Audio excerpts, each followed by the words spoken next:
Nesta videoaula você vai ver quando e como elaborar o Plano de Desenvolvimento Socioterritorial.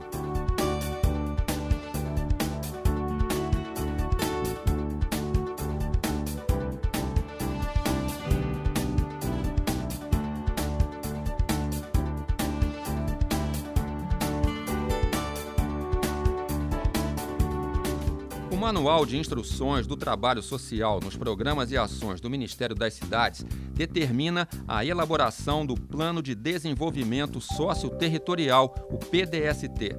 Deve ser apresentado pelo proponente agente executor e aprovado pelo agente operador financeiro, até no máximo o final da fase de obras. É obrigatório apenas para as operações de habitação com um número acima de 500 famílias beneficiárias e nas de saneamento, quando o valor destinado às ações do trabalho social for superior a R$ 400 mil, sendo facultativo nos demais casos. Com o orçamento previsto no Plano de Trabalho Social, o PDST é o documento da evolução desse trabalho, estruturado em objetivos e ações de curto, médio e longo prazos, a fim de promover a continuidade e a ampliação dos processos.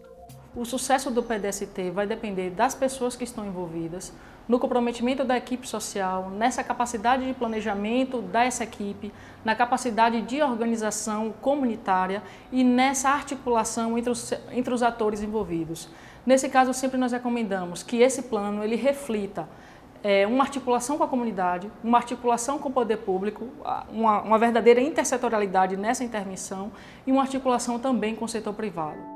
Uma vez estabelecidas essas articulações, elas devem se efetivar de alguma forma, preferencialmente através de acordos, através de termos de compromisso e principalmente, e seria o ideal, claro, através da alocação no orçamento municipal de recursos específicos para serem investidos naquele território. O PDST, ao menos, deve conter dados cadastrais do proponente agente executor, os limites da área de intervenção e da macroárea, os objetivos com base nas articulações intersetoriais e na mobilização da comunidade, as ações e estratégias de execução, os mecanismos de monitoramento dessas ações, o orçamento e o cronograma físico-financeiro e dados populacionais e socioeconômicos de forma geral. O diagnóstico socioterritorial da macroárea deve ser realizado preferencialmente durante a elaboração do Plano de Trabalho Social, com esforços concentrados de estudos do território em uma única fase. Os métodos recomendados para sua realização são o Diagnóstico Rápido Urbano Participativo, o DRUP, pesquisa das organizações da sociedade civil e mapeamento do mercado de trabalho. Diretamente executados pela equipe de trabalho social ou não, os instrumentos descritos se completam e permitem à equipe do trabalho social ter segurança em razão de um profundo conhecimento da área e das ações de desenvolvimento a serem propostas pelo plano. Merece destacar que as reuniões promovidas pelo projeto para obtenção e retorno das informações tornam-se espaços de intercâmbio e de conhecimento, assim como de integração comunitária. Com o diagnóstico pronto, a equipe deve estabelecer campos temáticos ou diretrizes para indicar ações de melhoria do território. Após o estabelecimento das diretrizes, inicia-se a definição das ações, sempre com base no diagnóstico e na experiência de campo. As estratégias de monitoramento, reflexos do arranjo institucional do projeto, devem prever os mecanismos de estímulo à participação das pessoas e das organizações da macroárea, instâncias de interlocução que garantam a participação dos moradores, das entidades da sociedade civil e de representantes públicos e privados.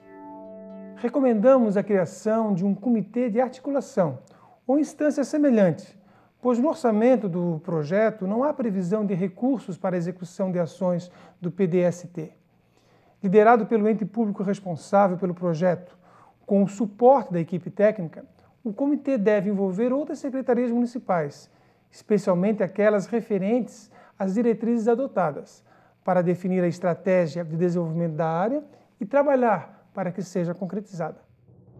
A alma do PDST é a vontade de promover o desenvolvimento de uma área da cidade, o que implica uma atuação intersetorial do poder público e envolvimento da iniciativa privada e da população.